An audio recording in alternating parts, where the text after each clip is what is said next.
Watercolor is unique as a medium in that ours is the only medium where we add a diluting solution to our pigment. Water dilutes pigment.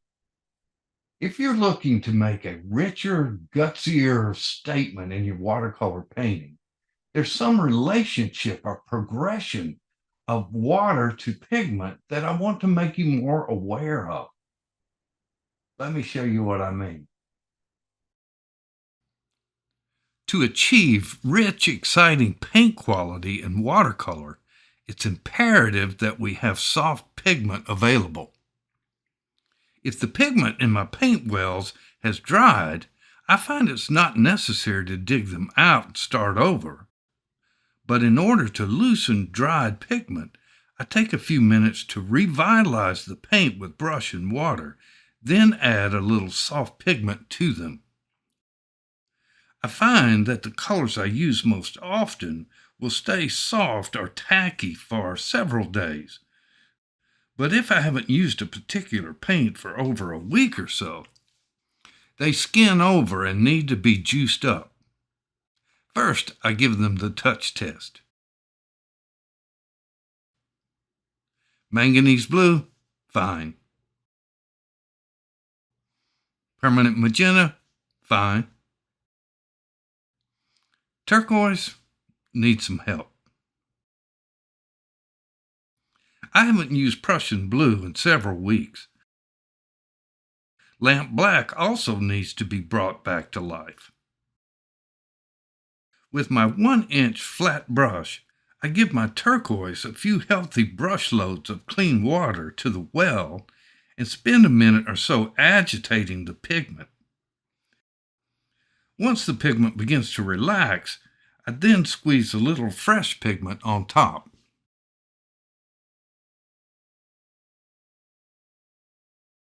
I'm repeating the same procedure with Prussian blue and lamp black.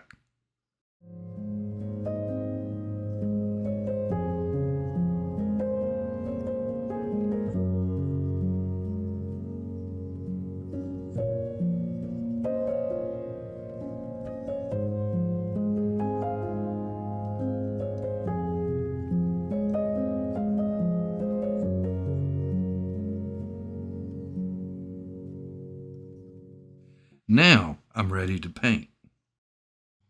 Generally, we start our paintings off by adding a generous amount of water to pigment.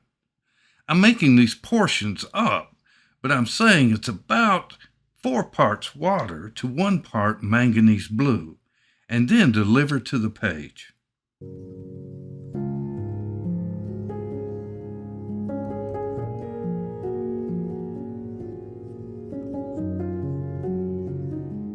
It's also important to realize we can make a dark pigment like ultramarine blue into a delicate light pigment with the addition of water.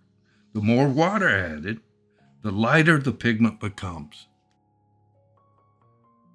Here I'm pre-wetting the paper before introducing the ultramarine blue tint.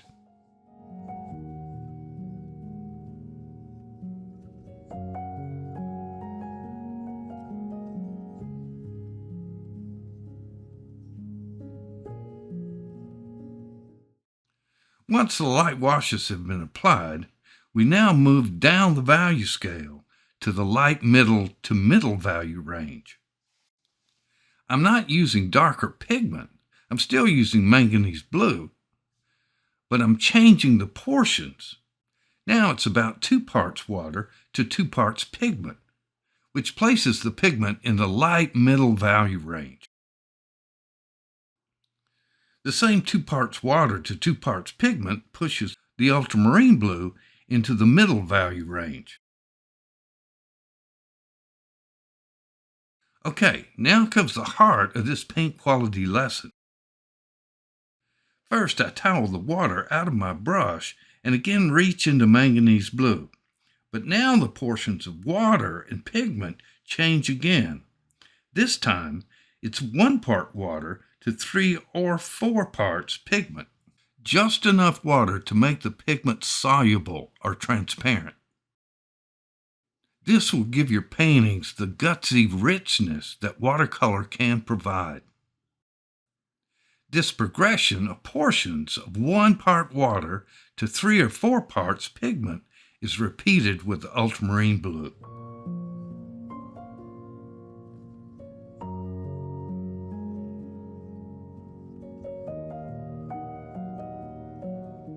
I love the statement made by my mentor and teacher, Robert E. Wood, many years ago.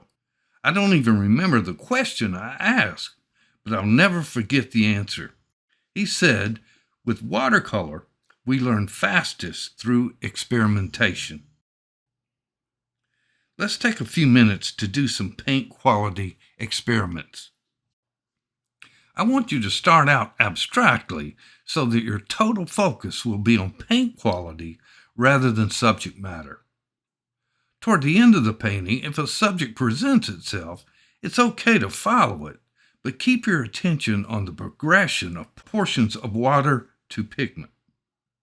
I'm starting by wetting down the page.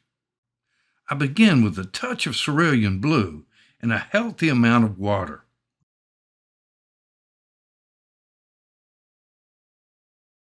Now I reach into burnt sienna, a mid-dark color at full strength, but I'm watering it down to a light tint and deliver it to the page.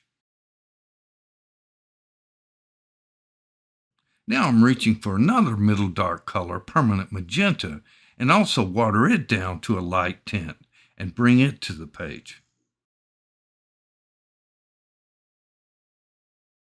My board is tilted about 35 degrees. The painting rectangle is 6 inches by 9 inches, and I'm using a 1.5 inch flat brush.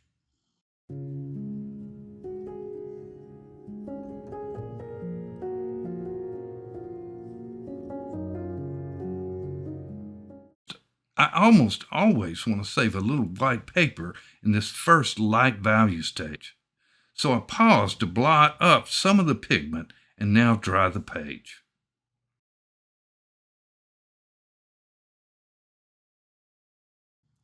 Before I start with the middle value stage, I'm loosening up my cerulean blue paint well and reloading.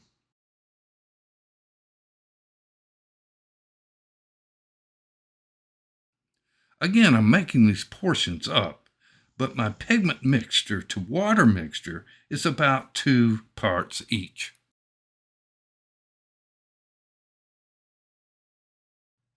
This time I start painting on dry paper. We'll try some wet on wet alternatives shortly.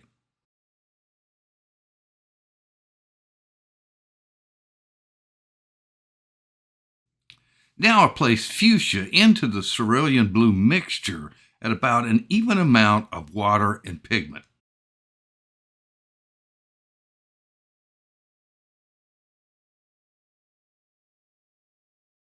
Here I'm adding aurelian yellow to the puddle and again place it around the page.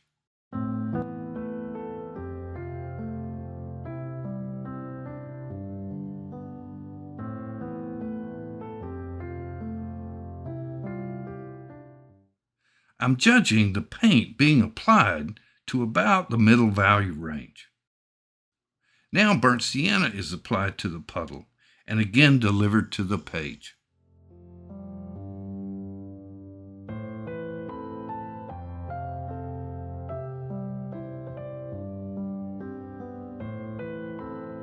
Because the page is dry, all the painted shapes are hard-edged, which bothers me, so I pause to soften a few edges.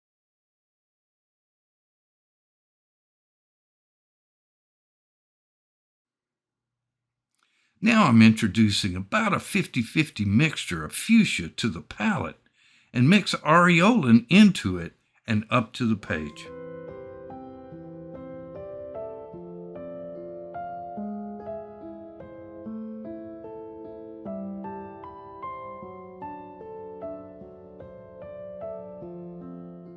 Here I'm placing burnt sienna into the warm mixture, but no more water. There's enough already in the puddle. So the portions are gradually moving into a bit more pigment than water and deliver to the page. Now wet down the page just below, so the pigment melts away into a light value.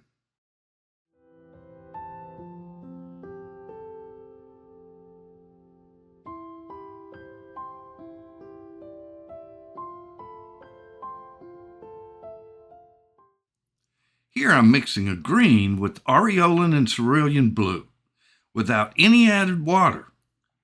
The water's already on the page.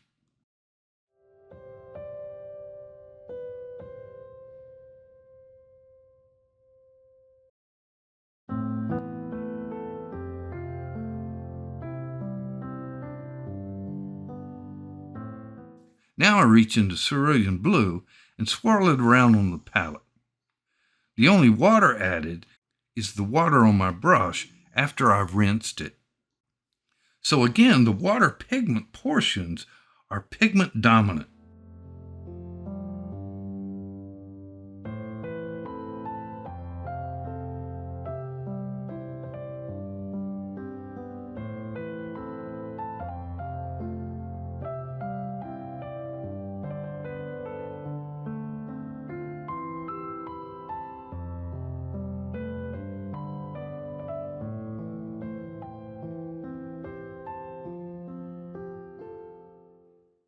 Here, permanent magenta is mixed with just enough water from the clean brush and again delivered to the page.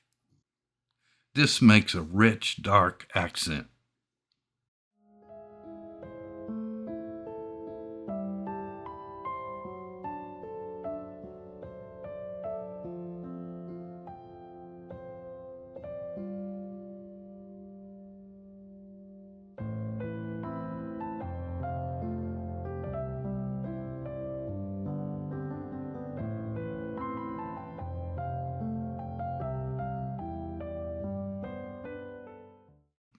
Now burnt sienna full strength is placed in the warm puddle and then delivered to the page. These aren't just darker colors, they're also more pigmented colors.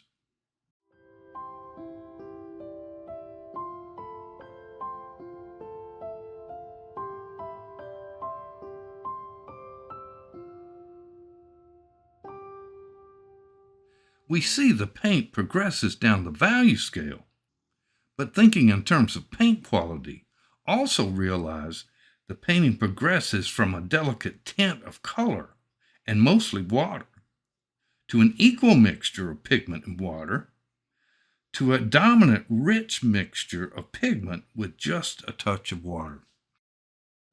The light washes are complemented by the rich pigment.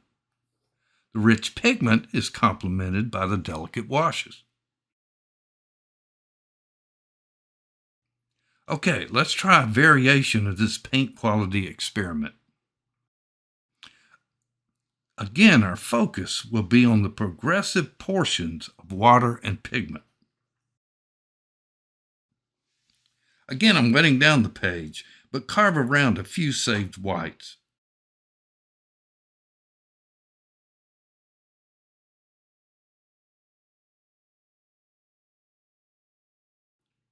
This time, I'm beginning with watered down light of ultramarine blue placed on a wet page.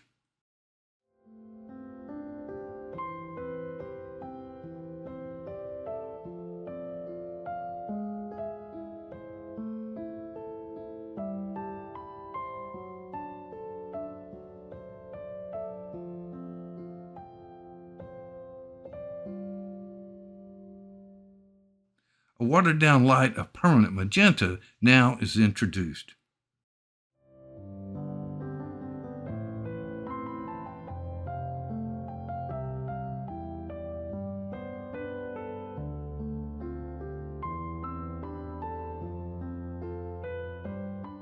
Here I'm placing aureolin into the permanent magenta puddle.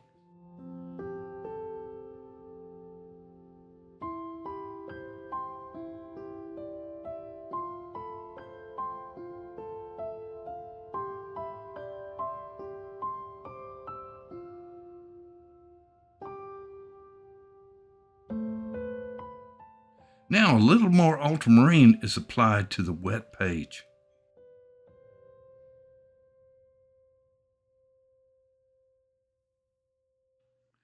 Here, aureolin is mixed into ultramarine to create a light green tint and placed on the page. Now I'm stopping to dry the page, which brings up another awareness. Look how the tinted washes have dried much lighter than when they were wet. I love to quote the old Ed Whitney saying, "If it looks right when it's wet, it's wrong."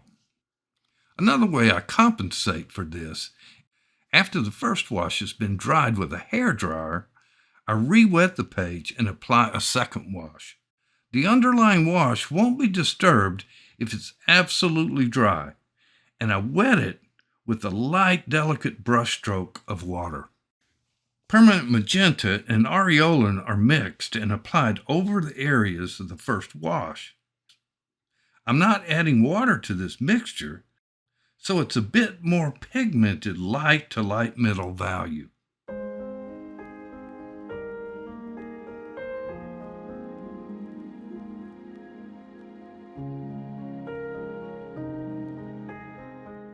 Now about a 50-50 mixture of water, cerulean blue, and fuchsia are delivered to the page. This violet blends lighter because I re-wet the page before applying this mixture. The water's already on the page.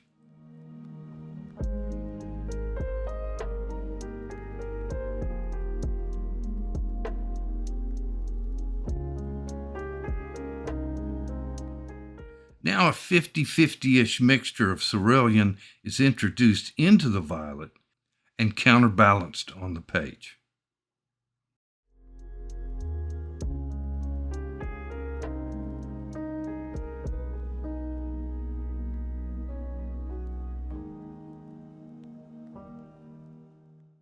Again, I'm making this violet with fuchsia and cerulean blue, but this time a little more pigment, a little less water.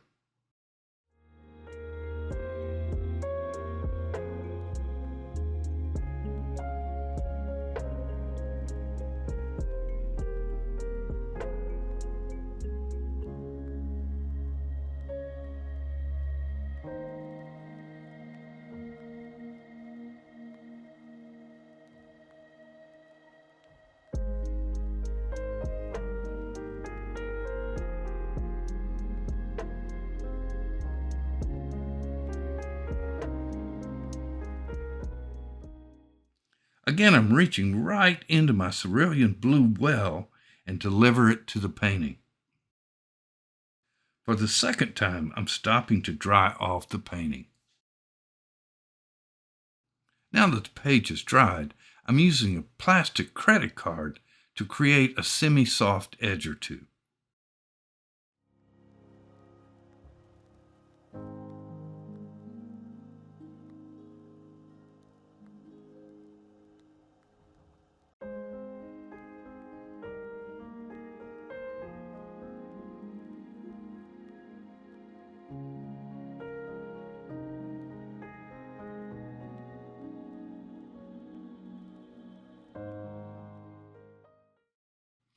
Now about equal parts ultramarine and water are mixed.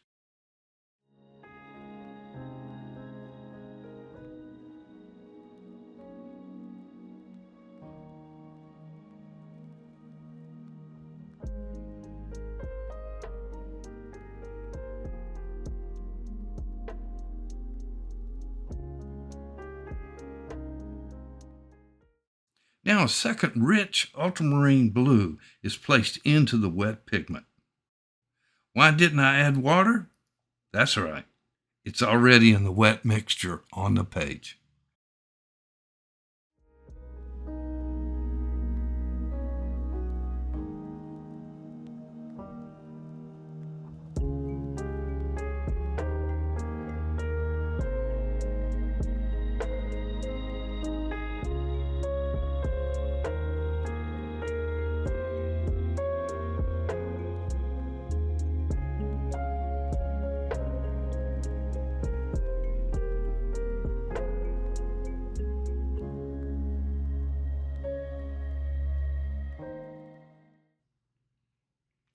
Now, ultramarine blue goes directly from the paint well to my brush to the page.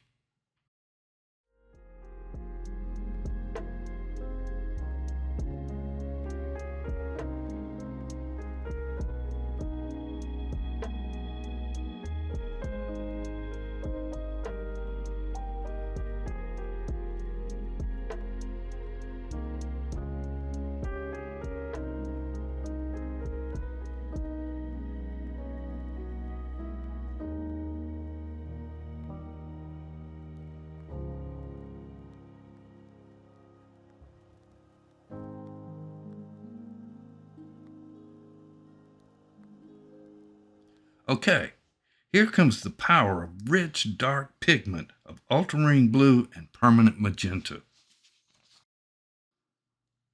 Once again, by focusing on the gradual decrease in the amount of water and the gradual increase in the amount of pigment applied, creates visual excitement in the paint quality of this painting.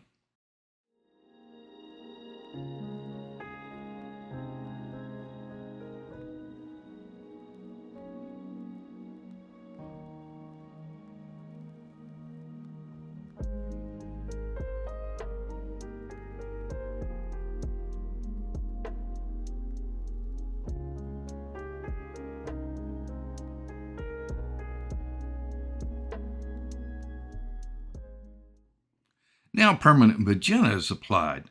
The only water used is either on my wet brush or on the page.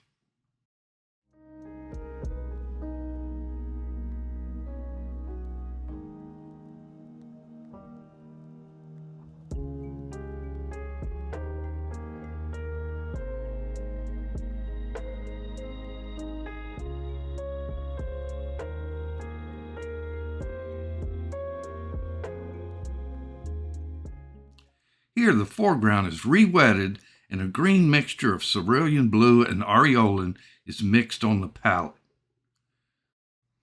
My thinking is that the green will complement the orange in the foreground.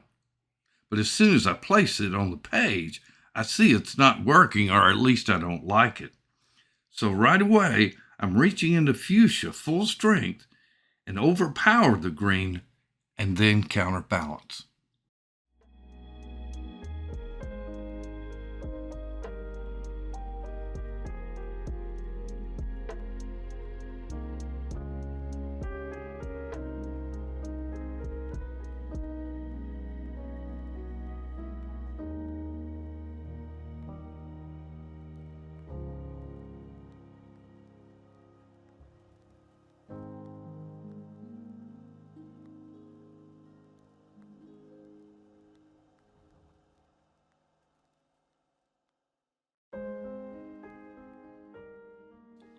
Once again, by focusing on the gradual decrease in the amount of water and the gradual increase in the amount of pigment applied, we create visual excitement in the paint quality of the painting.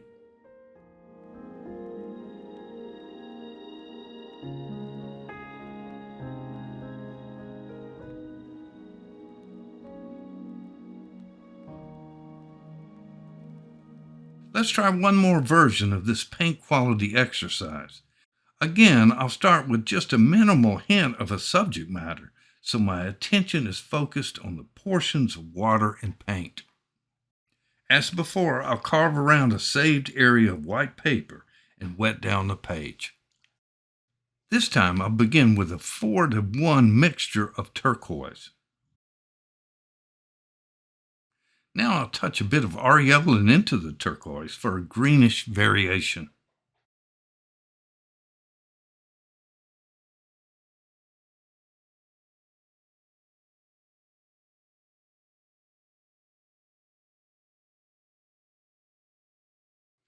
Now Red Hot Mama, or Scarlet Lake, is introduced.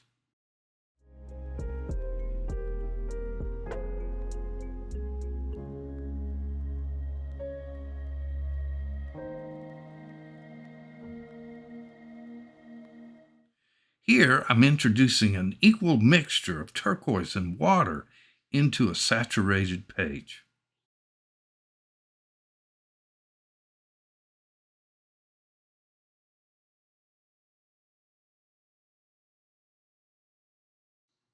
Now aureolin is added into the Red Hot Mama puddle and applied.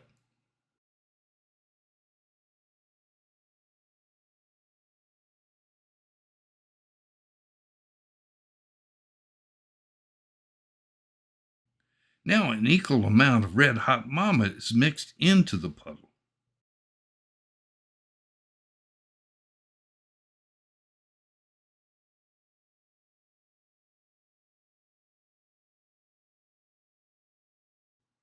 Here I'm adding more turquoise and aureolin, but no more water to the puddle.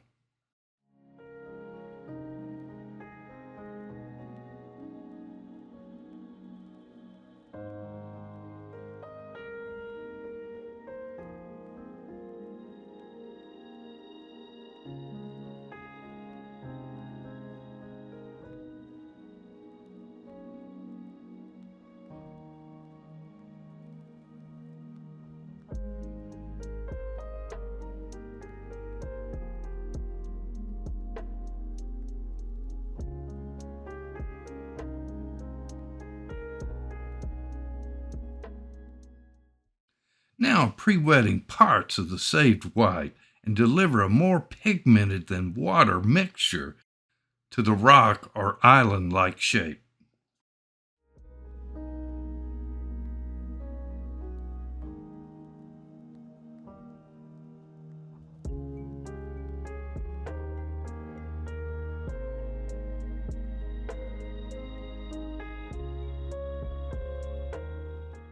Again, I'm adding some of the aureolin mixture on my palette to the rock area for variety.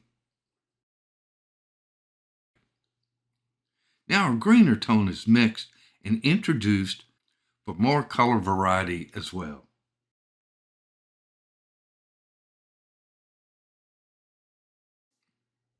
This rock shape will be the focal point, so I'm adding an even more pigmented Red Hot Mama here.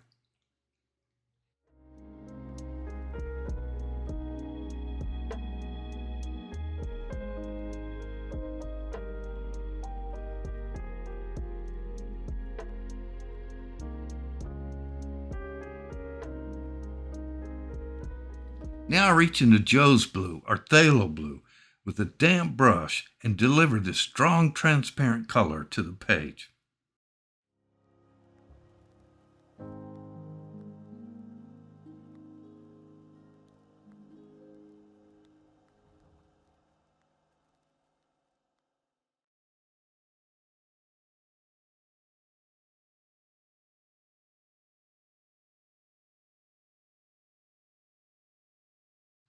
See how this rich pigmented middle dark instantly brings the page to life. The lights and middle values are complemented with the dark.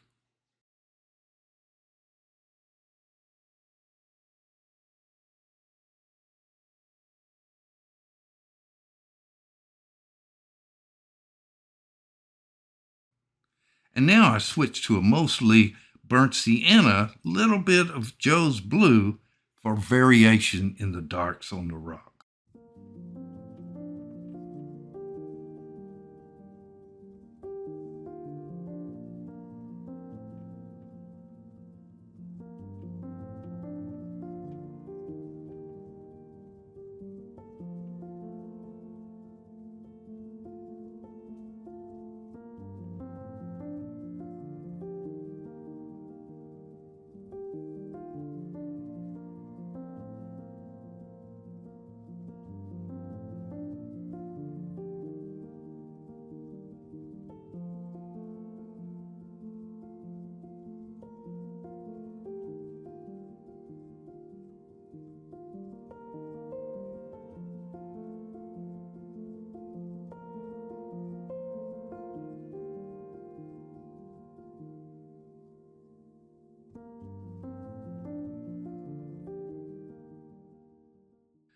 This completes the gradual portion transition from mostly water to mostly pigment.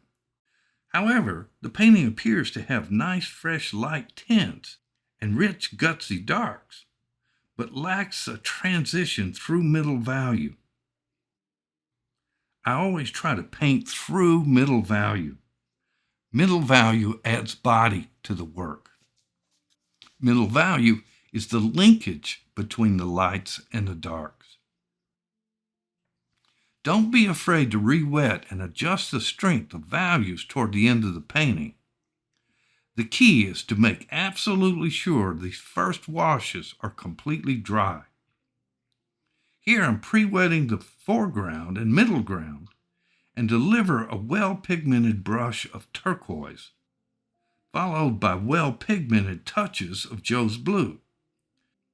This pigment adds the body the middle value provides.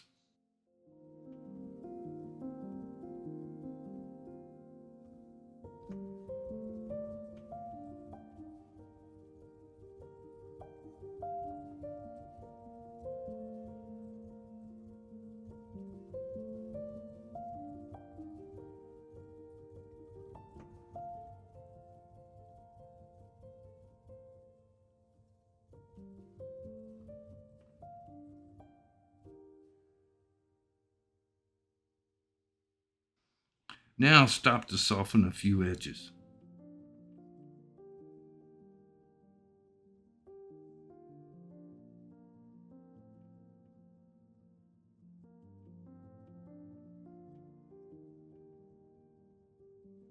A few details and tickles and the painting is finished. Beautiful tints of mostly water and a little color. Some areas of middle value equal portions of water and pigment, with the punch acquired with strong, rich pigments and a touch of water. Give vitality to watercolor paint quality. Now let's apply this pigment to water transition to a simple subject matter. A few years back, Martha and I spent a week on Boca Grande Island in South Central Florida. We had a rental right on the beach, and after accomplishing our stated goal of doing absolutely nothing all day long, we take a walk along the beach at sunset.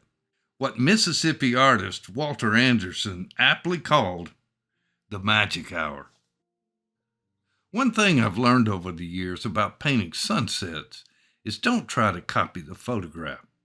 Make a simplified impression, and as always, watch the page. For this demo, I'll be using a limited palette of primary colors: manganese blue, ultramarine blue, fuchsia, permanent magenta, aureolin, and burnt sienna. I'm starting by wetting down the page using my American Journey 2-inch flat.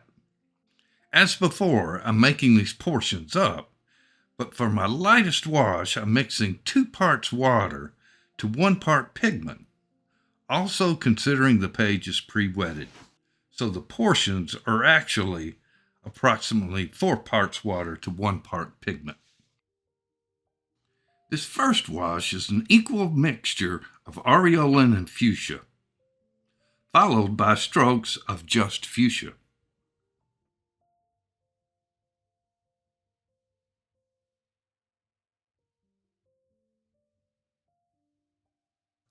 I'm changing the color mixture to make a delicate violet with manganese blue and fuchsia. And obviously, the 4-to-1 mixture stays the same.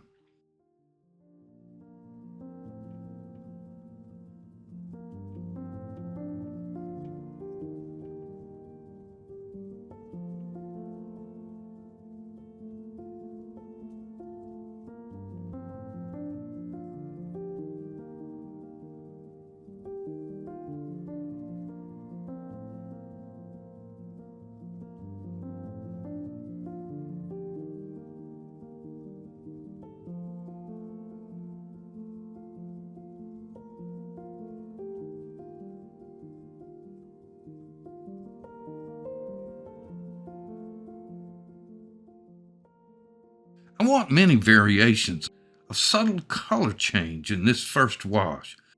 So here, I'm mixing just a touch more fuchsia to the manganese. Now the aureole and fuchsia mixture is repeated just a bit stronger by adding just a bit more pigment into the puddle.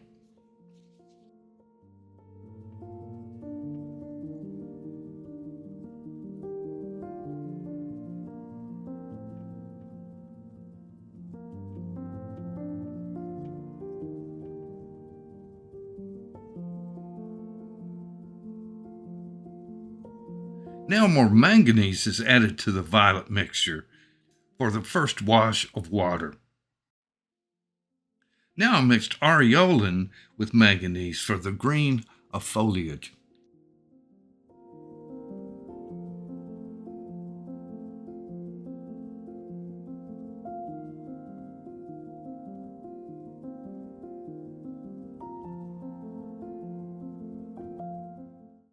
Now I'm reaching for burnt sienna and mix it into the green and deliver it to the page.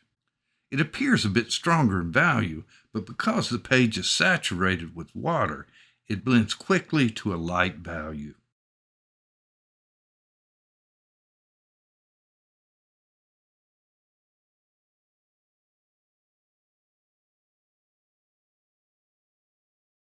Now a touch stronger mixture of violet is applied to the saturated foreground. Notice while these color mixtures are on my brush, I counterbalance on the page. And now dry the painting off. I want to apply a second wash to the page. So once the page is absolutely dry, I begin to delicately pre-wet once again. Students often ask, if you're going to re-wet the page, why take the time to dry it off first? When the first wash dries, the pigment is welded to the fiber of the paper or latches on to the fiber of the paper. So when you deliver the second wash, you don't disturb the underneath first wash. I don't want the second wash to blend nearly as much as the first. So once the page is wetted, I'm using a hairdryer to just take the sheen off the paper so it's a damp page.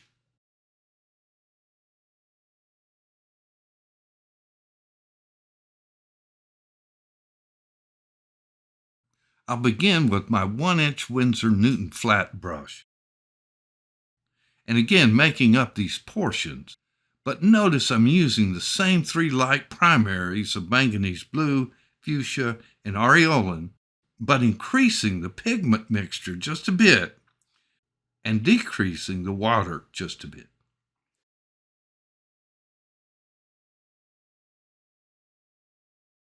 Again, I'm starting with fuchsia and aureolin.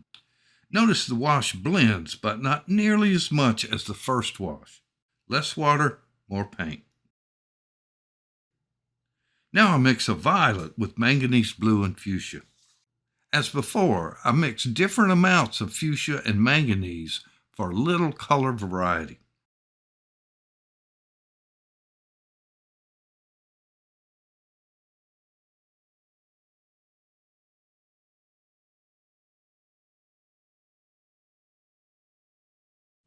Again, the violet is mixed.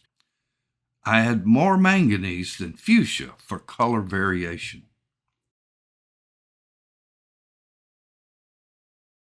Also notice I'm capturing a soft white in the sky by painting around it with these light middle value colors.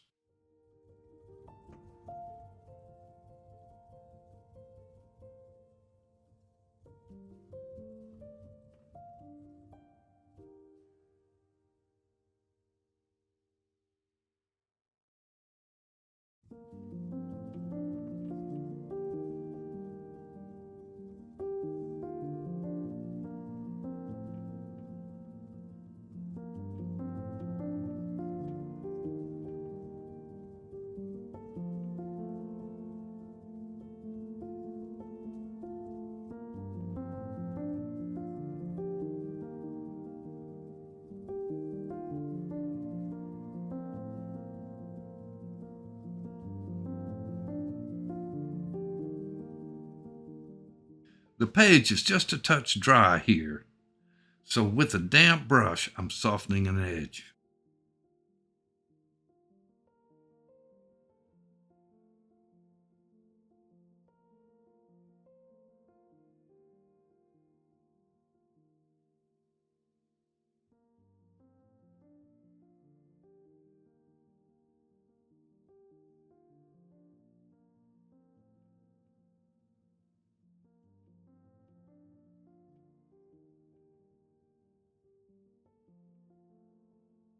Once I've applied a wash of warm violet to the top of the sky, I'm mixing a strong combination of manganese blue and fuchsia to darken some hints of closer clouds.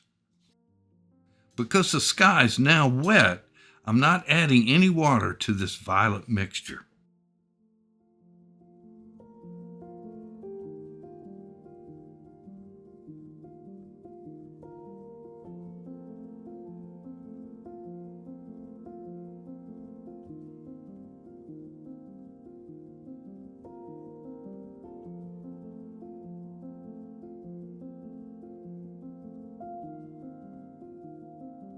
It's also important to realize that these light colors of manganese and fuchsia mixed to a violet, or fuchsia and aureolin mixed to an orange, will go down the value scale approaching middle value when mixed with mostly pigment and just a touch of water.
Another aid to help keep my paint fresh and out of the mud is to have a mixing area with the dam and keep the warm side and the cool side separated. If your palette doesn't have a dam, you can buy a tube of silicone caulk at the hardware store.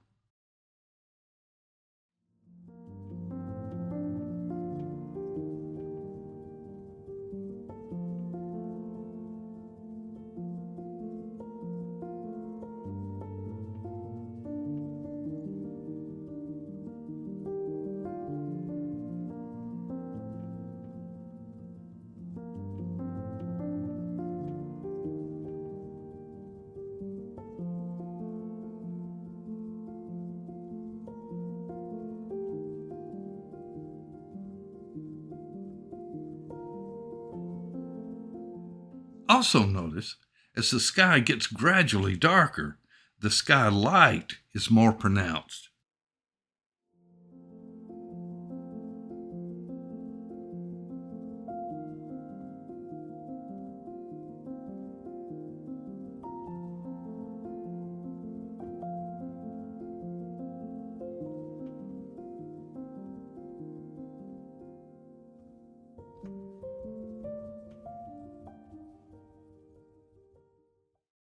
With my half-inch flat and a rich mixture of violet, I find a few far cloud accents.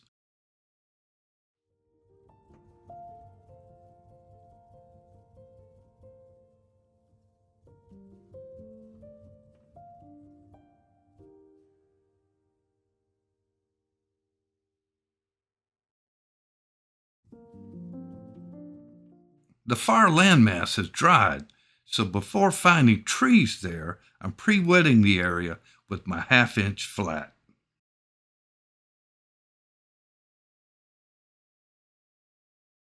Now I'm sticking my brush into my manganese well and right up to the damp page.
Here I'm finding the light reflections on the water with negative space, just as I did in the sky.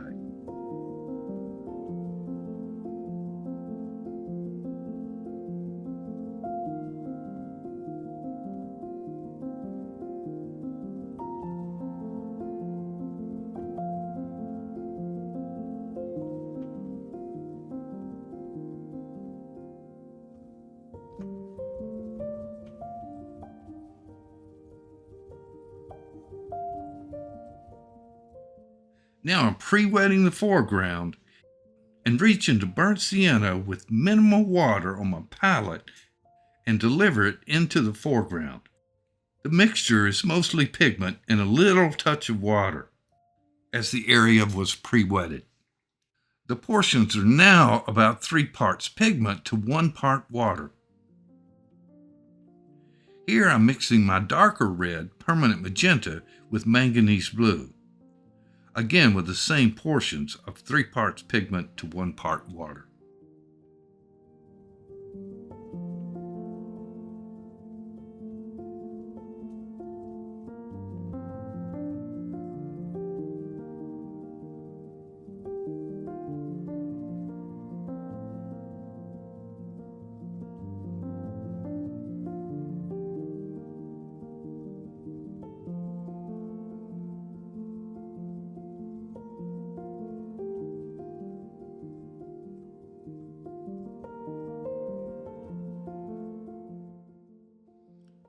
Now I'm mixing manganese with aureolin yellow and just a touch of fuchsia to make an earthy green and deliver it to the damp page.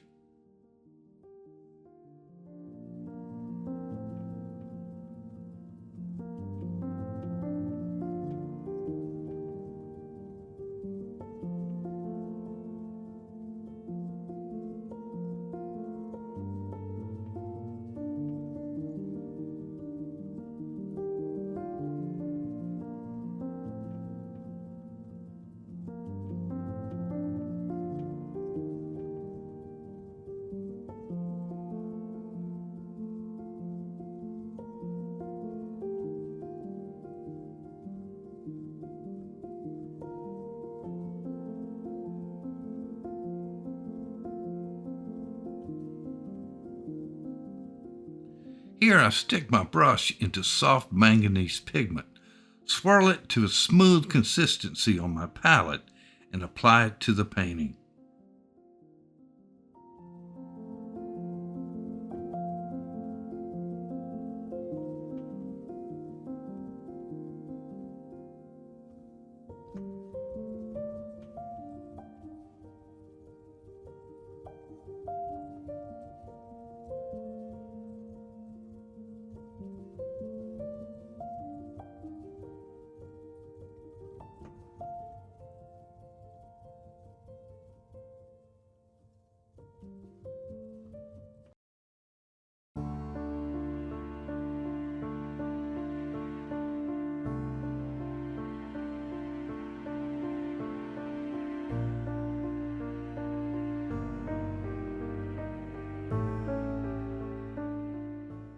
Now fuchsia is mixed into the green puddle and delivered to the still damp page.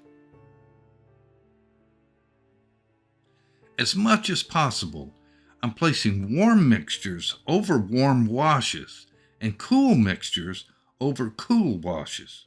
This is another key, and I want to focus on this lesson in a future video.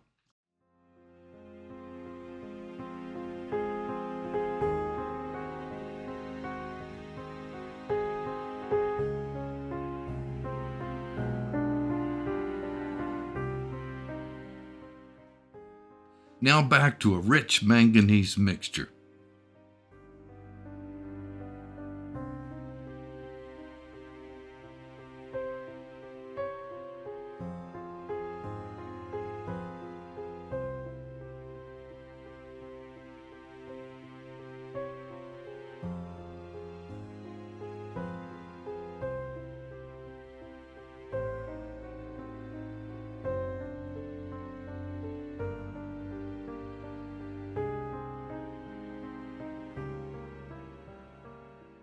And now dry the painting off.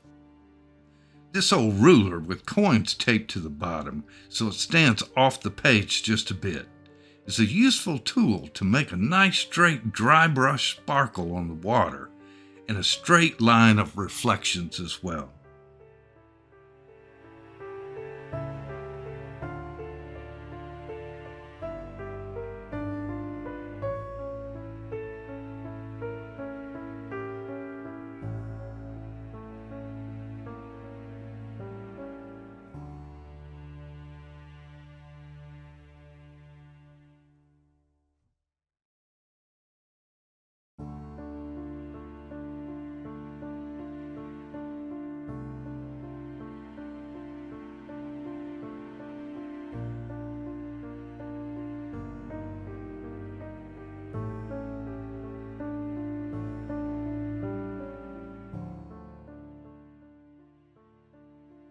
Here I'm mixing manganese and fuchsia with just enough water to make it soluble and hint at the far foliage.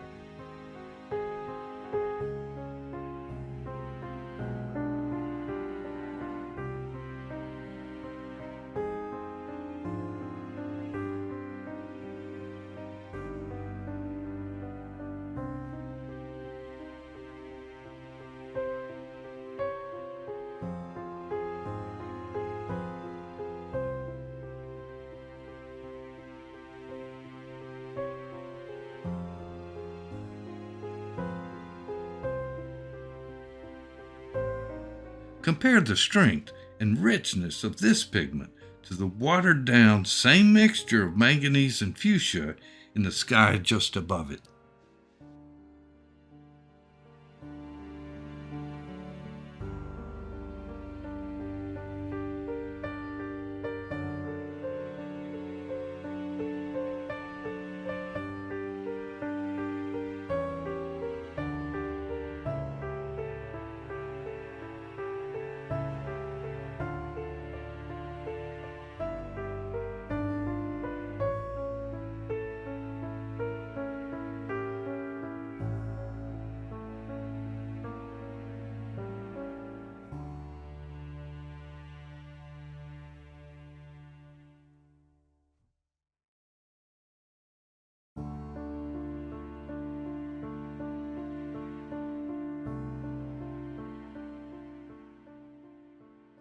Now for a few darks.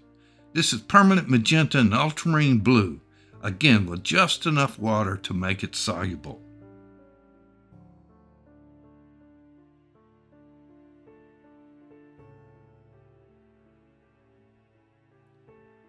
I'm using my 1/4" flat American Journey brush to add these accents.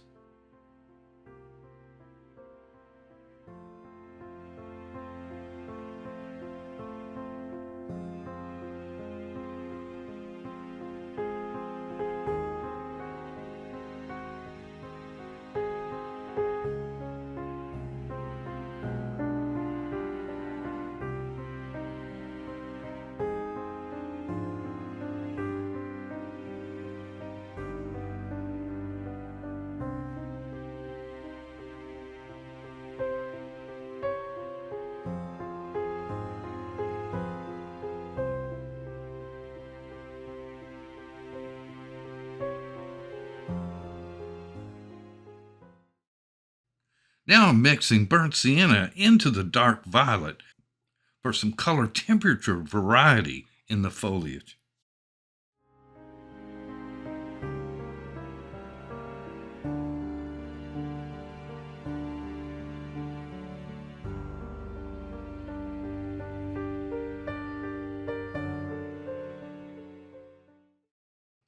Here, strong manganese is placed again for color and temperature variety.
Now I'm using my fingernail to scratch out a little light on the dome.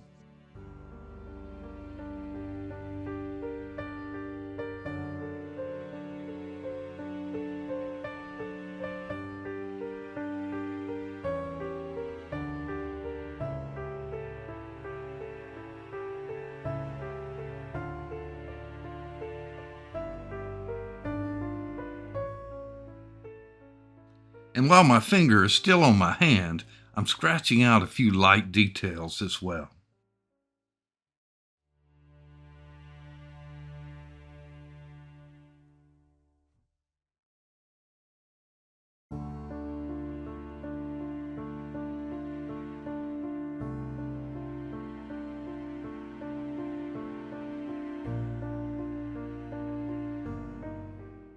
As always, I'm now bouncing around the page with a few small adjustments.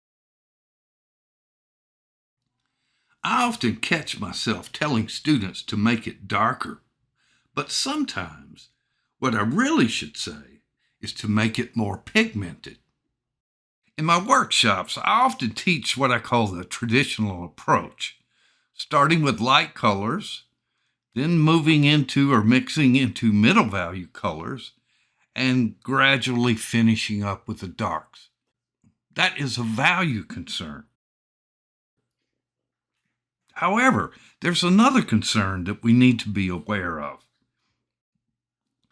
It's the progression of water to pigment concern. The statement's way too general, but basically, we're starting off with a little pigment and a lot of water. Toward the middle of the painting, we're using 50-50 mixtures of water and pigment. And toward the end of the painting, we're using darker colors, but also more of the darker colors, more pigment, and a lot less water. I know that's way too vague, but you know what I'm saying. Try it. This will give you a rich, gutsy watercolor statement. If this is the kind of content that you're looking for, uh, please take a minute to subscribe to our channel. And I promise I'll every month give you a lesson of something I've discovered along the way in my many, many years of watercolor painting. And Martha, my brain, will put this information together into a logical and enjoyable presentation. So I hope you'll join us. Thank you.